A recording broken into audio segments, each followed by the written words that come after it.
این خاصیت صبر و توکل.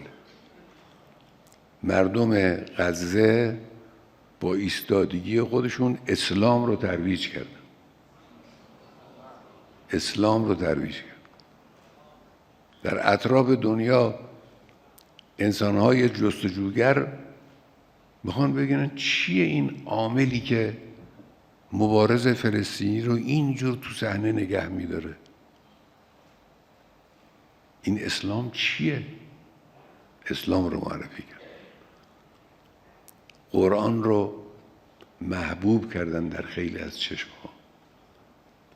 پروردگار را به حق محمد و آل محمد روز به روز بر سربلندی مبارزین جبهه مقاومت و به خصوص مردم مظلوم غزه و مبارزین غزه بر سربلندی اونها و عزت اونها بیفزا.